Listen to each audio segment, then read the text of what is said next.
Black Boba Fett is an untold tale brought to light about our favorite Kamino-born clone bounty hunter. He made his first appearance in the pages of War of the Bounty Hunters Alpha No. 1 back in 2021.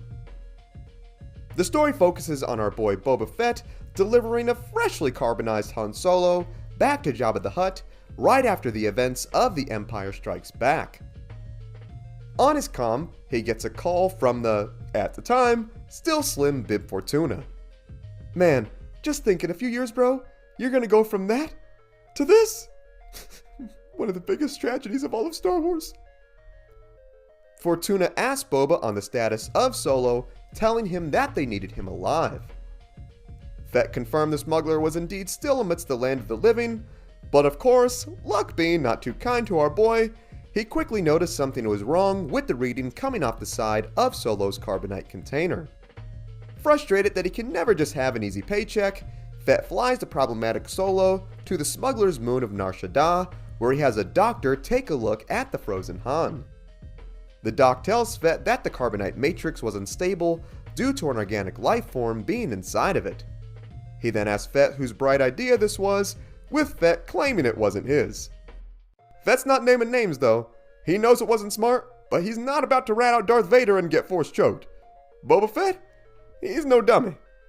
The doctor tells Fett he could stabilize Solo, but was going to need the bounty hunter to pony up some dough before he could start the procedure.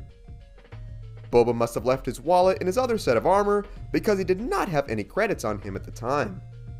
He tells the dude that this is Han Solo who he's doing the Amazon delivery for, and once it's done, he'll be able to pay him double what he owes him. Refusing to work on an IOU, the doc tells Fett to pay up front, or he can pay another way. Oh man, look at that smile. I don't like where this other way is going, guys. Instead of having to give the alien surgeon a big old smooch on its ugly mustache face, the doc tells Fett that he can pay him back by taking out a pit fighter named Worman Lichter, who killed another fighter he had placed a bet on long ago and made him lose a bunch of money. Knowing that this fighter was owned by the Kanji Hutt crime group, Fett refused, knowing his armor had a reputation and he was not about to get caught up with the mafia. My man may be dangerous, but he's definitely not stupid. He's not starting no mafia war. The doctor then tells Fett that the only way he'd be able to get close to Worman without security would be for him to sign up for the local gladiator games as a fighter and take her out that way. He then tells Fett that he can even mask his identity with this state-of-the-art nano spray paint that he preps his patients with before surgery. Groaning that his life had become nothing but a series of fetch quests, Fett agreed. Man, you gotta feel bad for Boba Fett. Life like this definitely makes me understand why he just wanted to chill with the Sand People and ride Banthas. I mean, look how happy he is. Fett then later showed up to the arena to register, where the attendant asked for his name. She then looks on at the bounty hunter, who had used the doc's paint to completely drip his armor out in a jet black color scheme. So, Boba Fett, more like Brother Fett, am I right? Guys, right? To hide his true name from the Kanji and to honor his father, Boba gave her the name Jango. Man, that's awesome. A true daddy's boy right there. Fett then grabs a spear and heads toward the arena gate, where his name is Jango is announced to the crowd. It is upon this announcement that he has flashbacks once again to the moment of him as a child picking up the helmet of his recently deceased father. Fueled by this desire for vengeance, Boba proceeds to brutalize the other contestants, driving his spear into the head of one of them, blasting the head off another, and slicing the head off of poor Duros. Man, my dude got a personal vendetta against these dudes keeping their noggins. Personal note, when in a gladiator arena, keep my head far away from Boba Fett. Clearing his way right to the top, Black Boba eventually made his way to the final boss, which was his target Worman Lichter, who ended up being this bizarre spider-like alien with dual blasters. Hardly being surprised by such a sight, Boba drew his weapons, ready to end the side quest and get his pay. Dude is just going through the motions, and I completely understand. Man just wants to get home and have a nice soak in his bacta.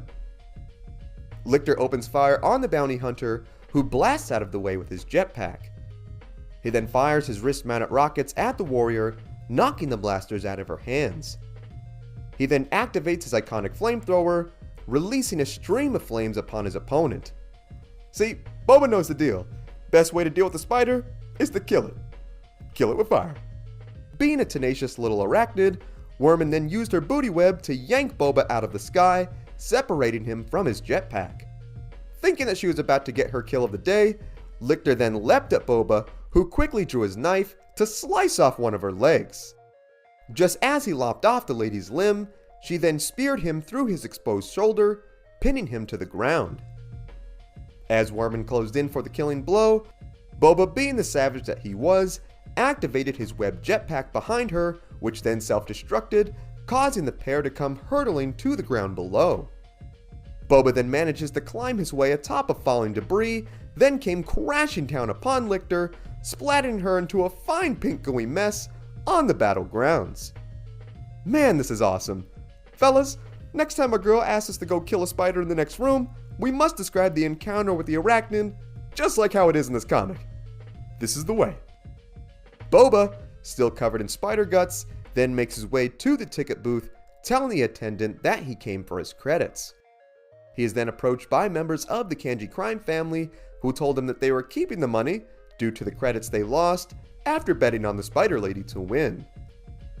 They told Fett that if he wanted the money back, he would have to fight for them within the arena, or he could just walk away. Not about to go on another side quest for a side quest, Boba told the dudes to keep the money, and he bailed. Man, no nonsense Boba is so endearing. Ain't nobody got time for this. Just as he made his way back to the doctor to get Solo patched up, the poor dude was then intercepted by another group of bounty hunters who blasted the dock and stole the frozen smuggler. Upon cleaning up and getting back to the scene, a very frustrated Boba called up Bib Fortuna and told them that their Amazon delivery sadly ran into some shipping delays and was going to be a little late.